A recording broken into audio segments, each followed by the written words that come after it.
Hello there, ladies and gentlemen, boys and girls, children of all ages. My name is DB333, and I have a question for you. What if you wanted to go to heaven? Is the event still on? But God said, Reich, regime collapse imminent. Oh yeah, that's pretty much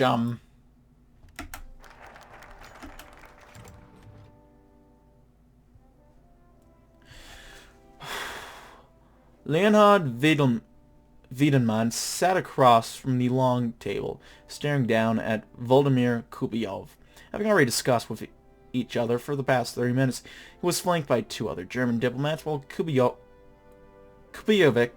sat with merely a guard beside him. Wiedemann spoke first, a smooth tongue and smoother expressions. Mr. Kubyovic, he began, speaking in German-tinted Ukrainian.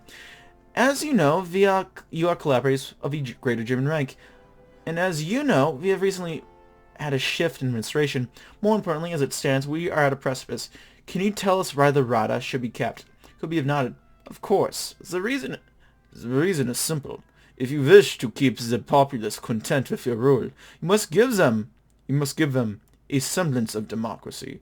Besides that, a civilian administration will be less of a burden on the Reich, and will have long-term positive effects of the popular perception of Ukraine remaining in the Einheitspact. Spoken like a true collaborator, Vielman noted. The German nodded. I believe this shall bring our negotiations to a close, Mr. Kuliov. The Reich will make its choice now, and the effect shall realize themselves in a few weeks' time. I assume you wish to know the decision? Kubilov naturally nodded. If you accept your administration, congrats!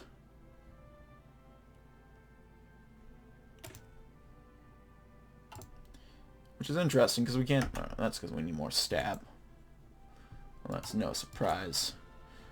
That's not probably going to happen anytime soon. Okay, token political promises. And after we charge these guys with treason...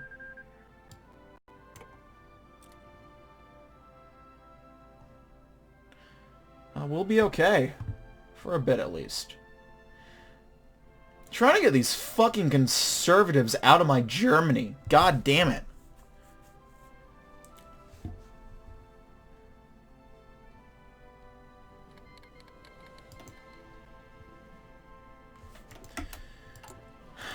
Okay. What do I want? Okay. We're no longer imminently collapsing. My panic from the last video might have been a bit unfounded. Might have been. Maybe not.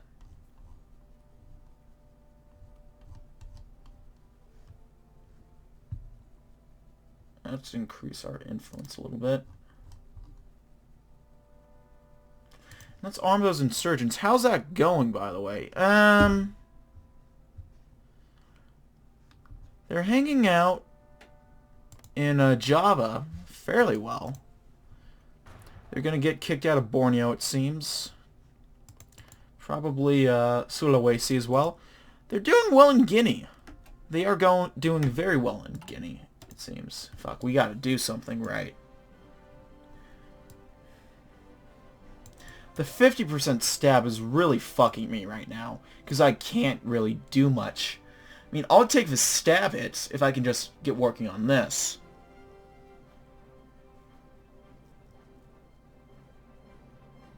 Honestly.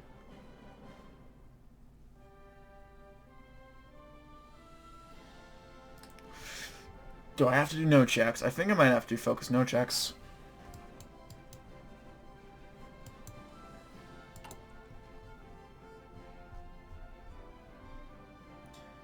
Share the special missions.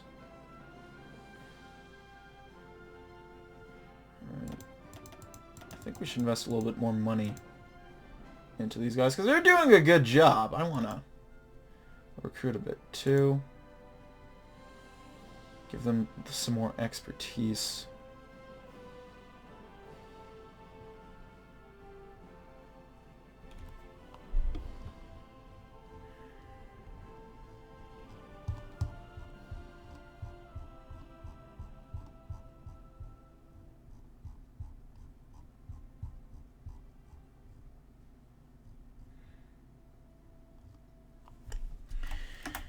On the bright side, we're about to get change our social outlook in actually the next 14 days, I think.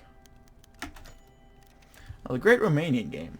The domestic situation in Romania is heating up. More or less isolated from any of the great powers of the world since the end of the Second World War, Romania has kept itself from the German and Italian influences for over 2 decades. Though the great market crash did hurt the Romanian economy, the government used their situation to their advantage and managed to claw back all of their lost possessions from Hungary.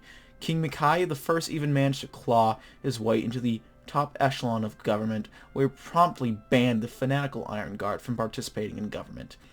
Although this move gave him de facto political control over the country, the reality of the situation is that Romania is a deeply divided state. A plethora of far-right groups and operate in secrecy, biding their time and growing their roots as rogue Iron Guard partisans terrorize the countryside and any non-Romanians. Oh, poor Hungarians. You don't know, it's not going well for them. This situation has recently worsened as another surge of terrorist activity that racks the nation.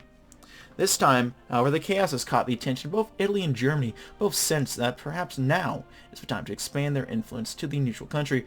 For once, it is perhaps the Italians who have the advantage. King Mihai and his immediate cabinet, while cordial to Reich, refuse to deepen ties with a regime that is so akin to the Iron Guard. Italian investors in military missions will likely see a lot of success in the coming days. That isn't to say the Germans have nothing to work with, however. Rumors are starting to circulate that the Nazis are supporting the Iron Guard and other far-right underground parties in the state. For better or worse, Romania is now the next unwilling participant in the great game. Both sides are moving for great... We're already doing fucking great. We don't need to do anything. In fact, we'd be... Unless there's like a 0 to 1. Nope. Yeah, goddamn. We are fucking killing it in Romania already. Let me check my faction. We got Hungary. They got a solid budget. Poland isn't quite a member yet. But Bulgaria is, if I'm not mistaken. Oh god, those frames. Bulgaria is, if I'm correct. Yep. And they got a solid budget too, working for them.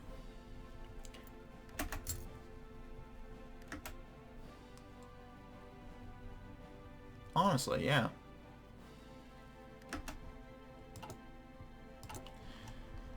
There are a lot of neat, what am I trying to say? It's a joke around the Reichstag for a couple of days. If someone starts making a threat that they've no means to back up, they call each other a Thatcher, or say that they pulled a Margaret. Then they start receiving reports of troop movement near the border of a garrison. This joke dies down, not as funny anymore. Then they receive even more. In a week they receive excessive details, descriptions of massive military training exercises conducted in reconstructions of Truro, Plymouth, and Bodmin Moor. Yeah, no one's joking now. The Reich minister feels like a fool looking over the phone on his desk. A short time ago he enjoyed mocking, subtly he thought, the woman at the other end, and now here he was, hand hanging over the phone, reluctant to pick up the handset. Turned out that London wasn't joking when they last spoken. If anything, the joke was on him. Hello? You guys want to hear a German joke?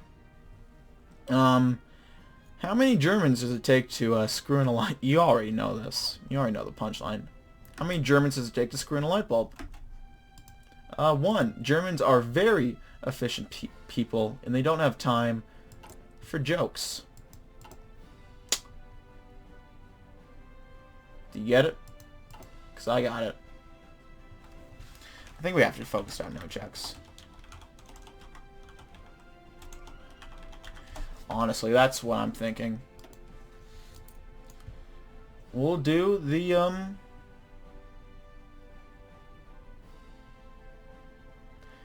Ausbildung initiative. Mercifully, blue-collar jobs did not entirely vanish following the institution of forced labor. There remains a cadre of old workers, those lucky few who avoided conscription during the war and were able to retain their jobs and businesses.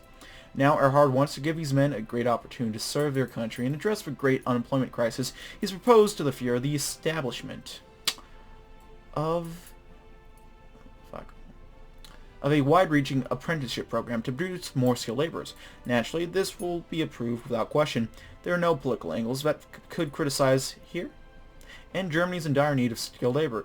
Additionally, this program would be self-sustaining. The more people graduate from the apprenticeship, the more mentors there would be for the next generation. That works with me. But you know what that apparently doesn't work for? Reactionaries. Or conservatives. So that hurts us a little bit, but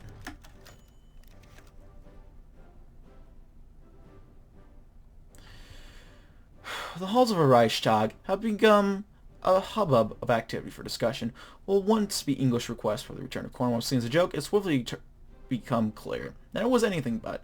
The Reich minister sits with other leading members of the government and waits. They too speak over one another, some calling the military exercise in the region a bluff, others arguing that even if it is, it's one that the Reich could ill afford to call. Some argue that the return of Wehrmacht soldiers from British soil is in fact a win for the overextended and tired military, where others argue that withdrawal compromises German diplomatic authority in Europe. The Führer watches silently. The arguing goes on until eventually the Führer stands up. The table falls silent, and the Reich minister fidgets when he's leveled a long, hard look.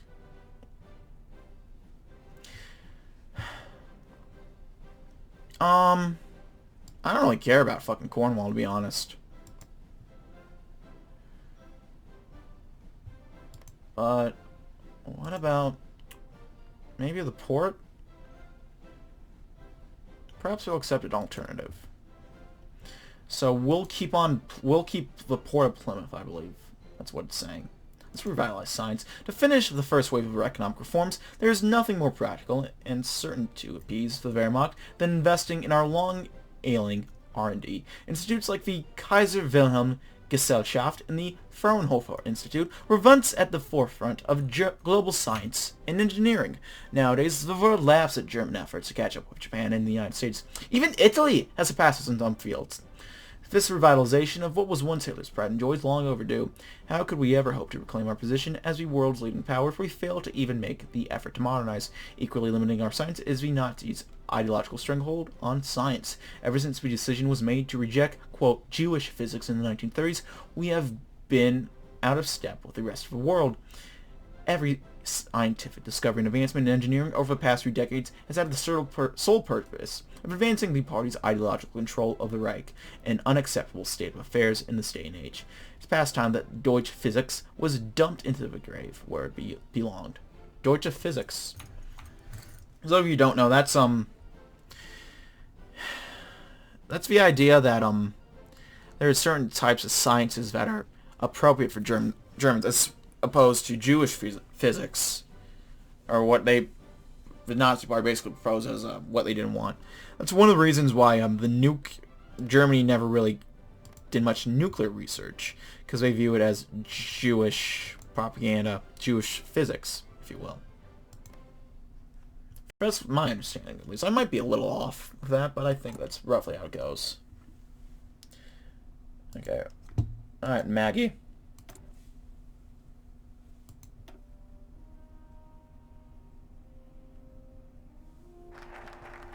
Revitalizing science.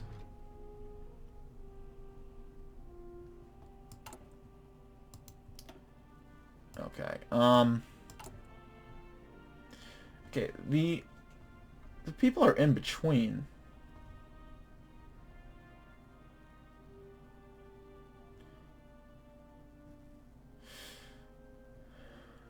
So I'm not too worried right now.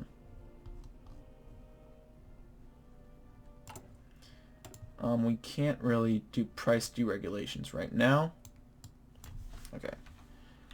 Focus dot no checks. So we'll stop that for now. The RADA. Okay, fuck. It's gonna cost us regime stability no matter what now. That kind of sucks. Wow. Okay, PP. How much are we gonna need? That's what? 73?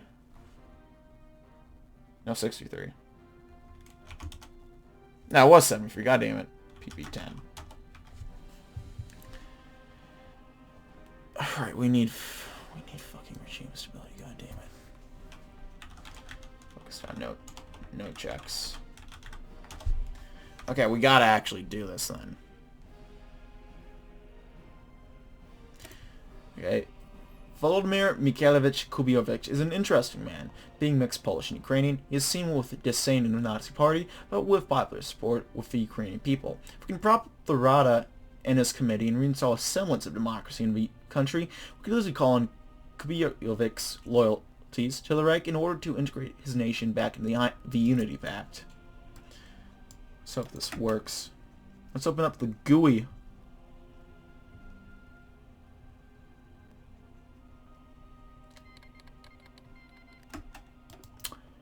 I don't think they like that proposal. Fuck.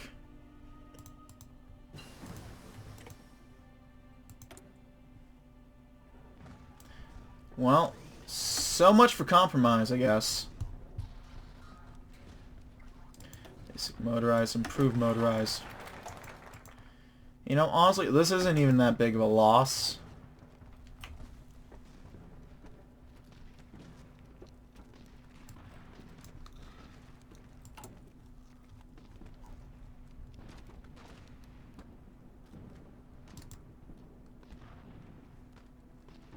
Okay, now we can at least get working on price deregulations.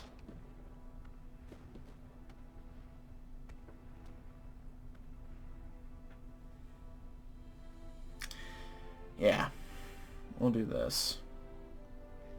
And then we'll go down New Reichsmark. Moment in time. So we'll have some room to negotiate. This will be just a net neutral.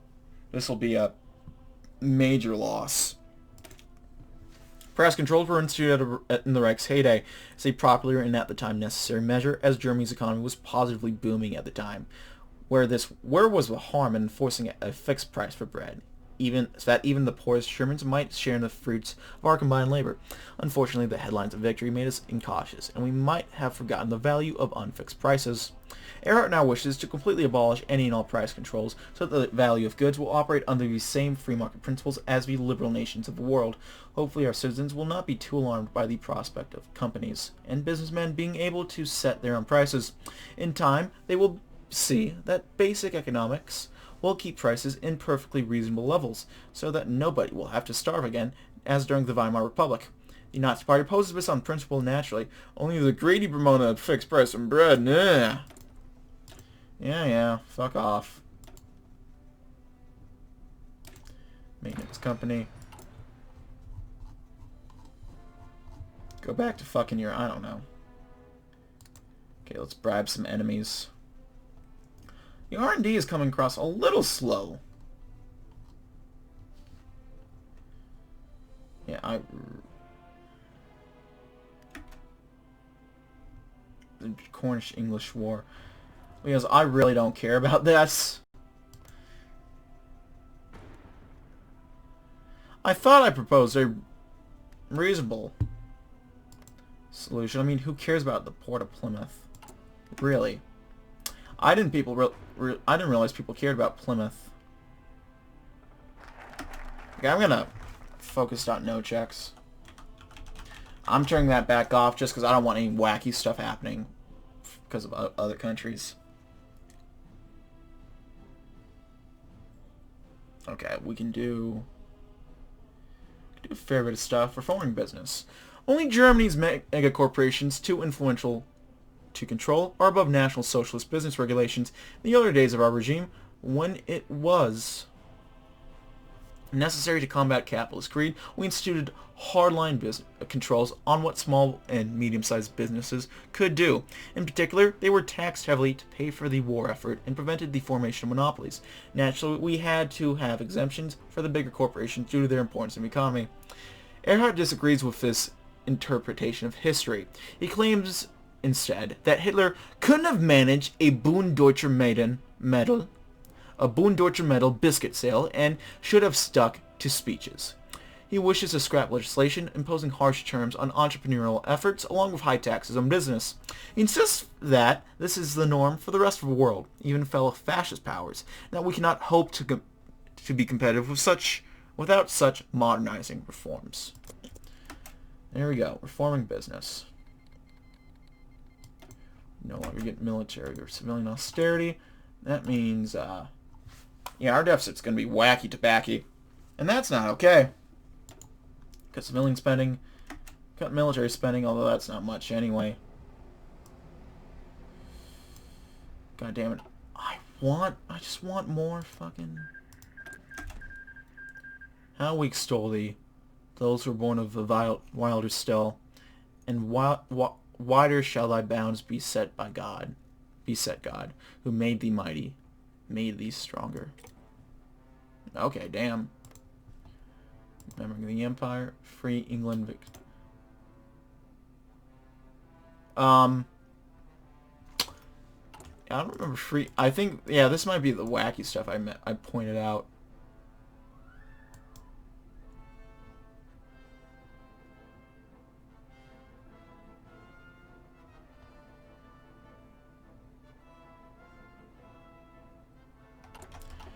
Okay, yeah. We can locate some Iron Guard bases. What's the score looking like? I think we got this. We don't even have to do much, and we got this.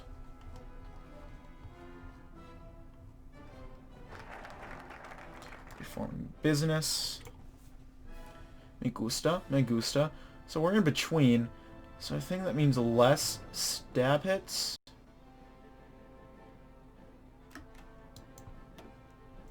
I hope, I should say.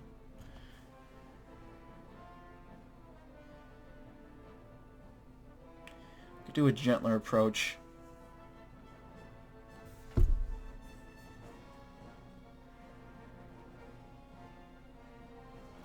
I think we gotta do a gentler approach, honestly. Erhard is an intelligent man with good intentions, but he can be a bit overzealous at times. He insists on going full steam ahead at all times, trampling long-standing laws and regulations in name of progress. The Fuhrer is aware of the wisdom in Erhard's reforms, but remains deeply concerned about the public relations impact that they will have. Monetary reforms are especially problematic, as the public in general has no understanding of economics and doesn't understand why we need to render their savings worthless. The Fuhrer... Yeah, I think we do have to do this. The Fuhrer wishes to restrain Erhard somewhat. It would never stop him from pursuing well-thought-out, measured reforms, but there's just so many radical changes happening in such a short period of time. Fuck, I'm trying to... I mean... I don't want to keep no-checking, and the stab hit from this is not going to be good. Okay, I'll sit on this for a bit. Let's work on, we can no longer follow the old model of the Reich It must be reformed, and depending on what we've chosen, will either be a light reforms to curb the worst effects from before, or a more experimental freedom to be creating people.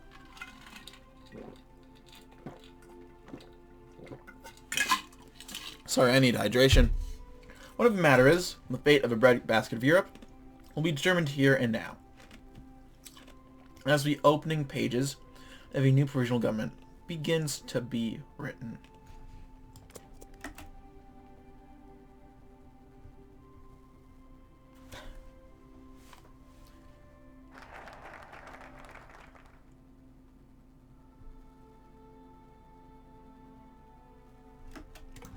There we go. So yeah, we got the Rada.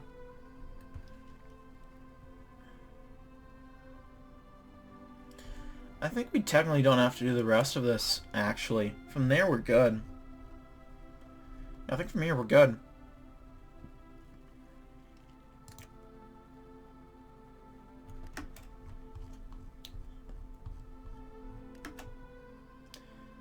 Media manipulation.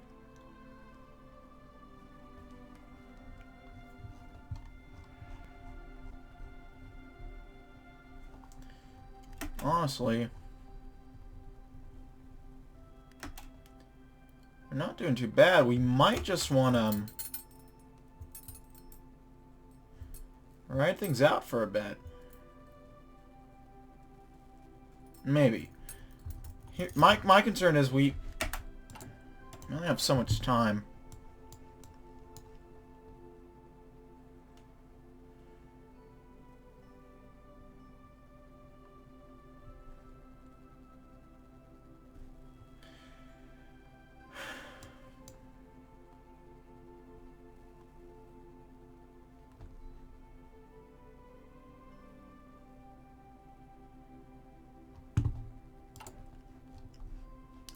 Let's take a look at this guy.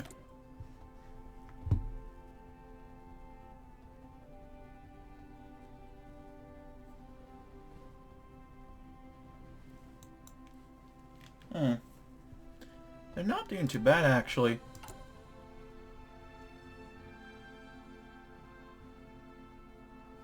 Alright, we actually need political power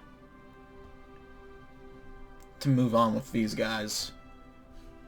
Let's check Caucasian. Yeah, this guy is still Nutter Butters. Okay.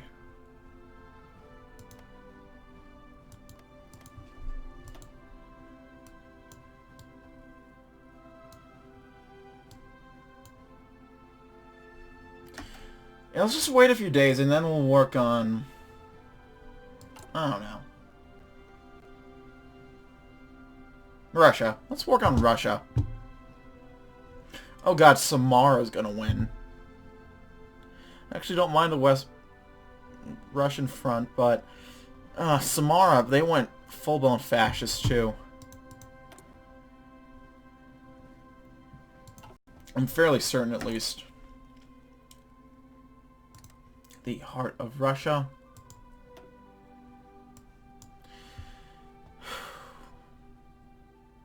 Alright.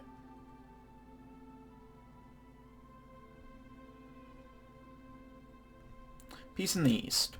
A new day dawns on the face of the two factions which now stand on the corpse of Muscovian. A peaceful partition of lands between the settlers and the natives has been made, but at the price of what? We have given so much of our influence to the benefit of settlers, but that didn't secure a right to some of the land they wanted. Instead, the natives have gotten more than any German would have wanted them to have. We don't appreciate these new borders, a deep blow to our prestige. The people must be grumbling about this, suspecting that we have settled for less than we deserve. We quietly agree that the lands there organize with the natives. But such land is too important for us and for the settlers we sent out to the east. We must seek subtly to strengthen our position of the settlers.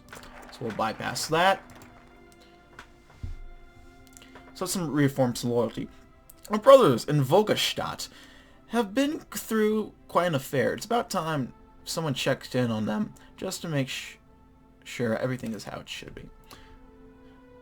One should wonder about the settlers, their affections for the fatherland we share. Are they still willing to deal with us as we deal with them? Are they still loyal to the homeland of their fathers and mothers? We would have to ensure that they really are loyal, and that would continue. Eager to pursue this no matter the outcome, we must send a representative to see them, in order to see how things really are on the ground, which our people need now own, and determine if we would need to encourage them to stay loyal, or else.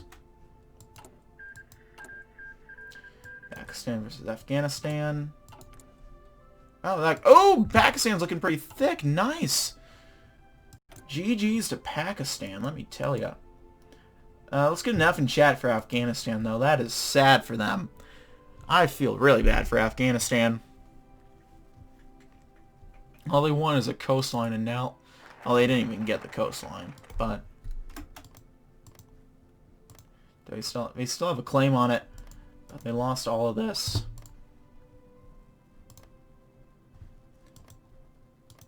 Yeah, that's sucky for them. It really is. Alright, people in the East have always needed our support since the days after the Second World War was won by our might in Europe and in Africa. And now that a civil war has come to an end, they still need our support. The war which we have fought against those who didn't want to pursue a better future for Germany has made us unable to continue that support for some time. Now we have time, and we must make use of it. We should start preparing new deliveries of goods and resources which they need to rebuild their homes and their communities. Just as we have had done for our fatherland, let's make sure they can do the same. Of course. Of course, of course. So we have a Moscow autonomy. The German sovereign zone. The northbound train delivered a journey that, although mildly uncomfortable and thoroughly frigid, was historic and truly felt antiquated as the snowy Russian countryside came into view through the train's windows. With one compartment, the bustling and rocking of a powerful locomotive hardly shook the work Arthur Viktorov had prepared. Viktorov sat excitedly, tapping on his briefcase filled with documents and procedural forms as he stared out into the West Russian wilderness, completely losing track of the outside world as the train came to a screech and city halls filled his view. Who's winning here? Maybe Cheetah, maybe Siberia, I can't tell. I'm sorry, I just got curious. Finally, after so much wrongdoing against the haired Russian, Viktorov knew that the time had come to make a difference in the world, even if the greatest trial awaited him. He had one thought which dominated his mind. Moscow awaits. However, as Viktorov exited the train, accompanied by a group of German guardsmen straight from Germania, the full force of the trial would strike as he looked across the train station.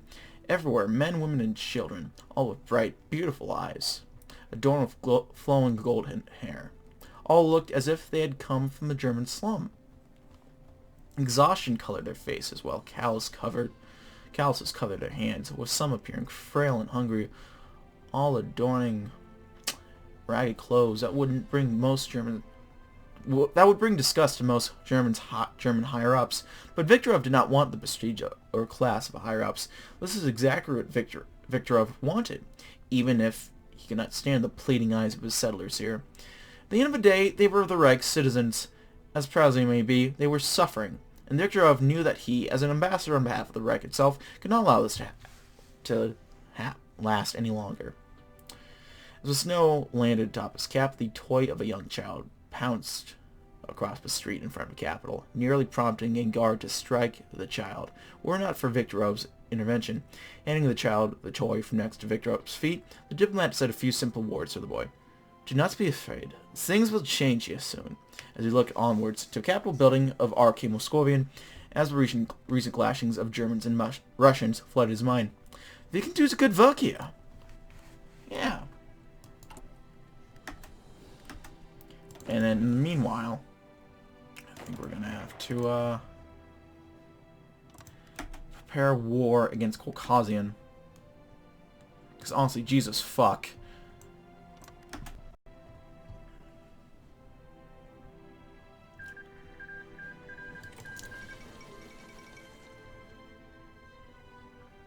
Oh. What is this? Hello? Okay, Samara has unified them. Well, order in Russia. I'll be goddamned. And we'll see what happens here.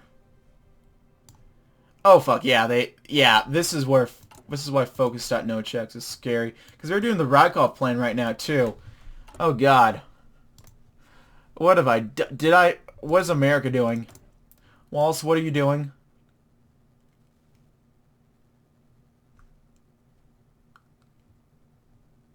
Okay, I'm gonna tag USA, make sure they didn't do anything bad.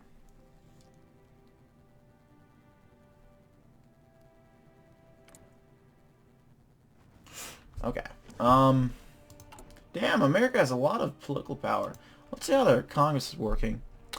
They have a far-right senator in California, which kind of funny.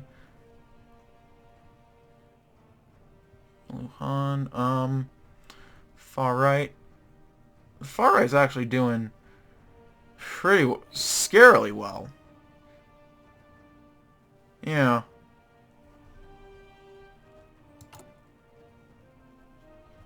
Right, I was gonna look at their focus tree.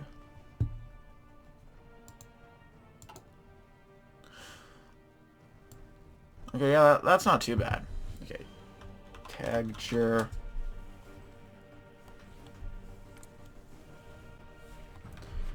Yeah, they're the ones that I was really worried about. How about the man, or the man himself?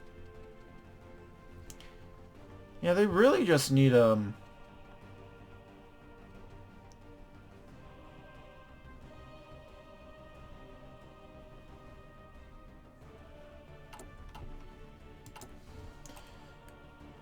Okay, the Caucasian question.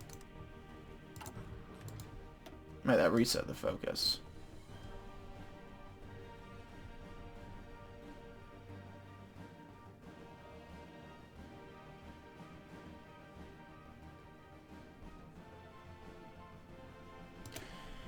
Josias has crowned himself a king of all Caucasia, and this shall not be tolerated. Our Reich has not come to life to see this sort of betrayal. We shall not let this stand for too long, and we shall not bow down to a king. Let our great German fatherland sort out this mad king's delusions and make right the path of Caucasia. Alright, he's supposed to declare himself king. I don't know if it's in this version of the game. But, or this version of the patch, but, yeah, this dude's fucking cuckoo for Cocoa Puffs. Because, you know, he got tortured by a bunch of partisans who, go figured, were not a fan of being genocided. You know, go fucking figure, you know? Get back to helping our kin, then. Arrival of the train station with Moscow arrived at 7:30, with full preparations made in regard to handling the situation within RK Moscovian. Improvements regarding the stability of the transportation systems between the Reich and the Reich Commissars could potentially be looked into. However, if anything, the difficulty presented in the transportation systems is a small look into the situation within Moscovian. Politically, the situation within the area appears stable enough to not withdraw supply efforts towards the settlers of the area. Nor do any reports indicate a collapse for the Reich's influence within the area around Moscow. However, living standards have fallen dramatically for the Aryan settlers within the RK as well as native Russians. Outbreaks of conflict between native Russian populaces and the settlers arriving from Germany proper has caused considerable detriment for German settlements, and Russians within the area have suffered as well, despite the advancements made within the area. In this regard, although living conditions have plummeted for all parties within Moscovian and surrounding Russian state itself, the populace has espoused supreme loyalty towards the Reich itself. In an effort to support the German and Russians within the area, the developing situation has been taken with the greatest priority for our diplomatic envoys. Thus, actions towards the advancement of Operation Great White will begin immediate implementation within the interactions between RK Caucasus' successor, native leadership within the newly established state for Russian outside of RK Moscovian, and the diplomatic envoy you have assigned me to, and the transportation to the capital of a nation-state of Russians will be arranged to aid our mutual efforts through a hopeful admittance into the Unity Pact, to the glory of the Reich. Walther Viktorov. Fear shall be pleased.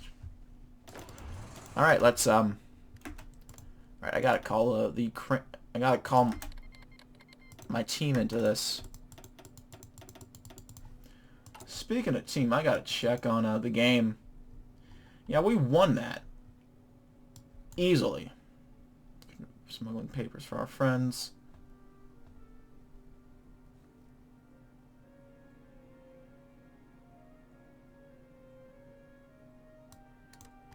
Let's try that.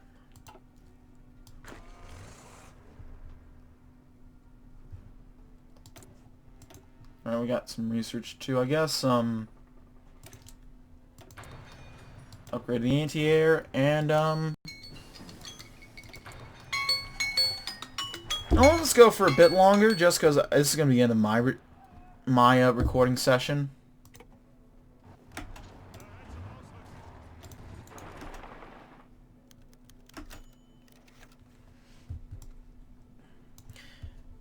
Actually, yeah, I think I'll cut it here, actually, and I'll just read this next time. Because, gosh darn it, I am tired. And I want to get some sleep, because it's 2:20. I don't want my sleeping schedule to get too wacky.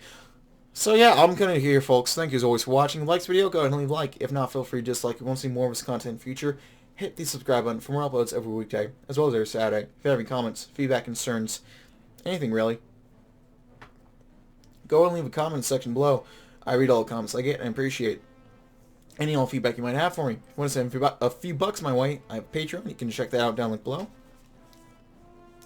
If you want to chat or play games, I have a Discord. And if you want to watch me do some fun stuff with video games live, I have a Twitch that you can check out down below. Thanks as always for watching, guys. My name has been Doggo333, and I'll see you next time. Goodbye.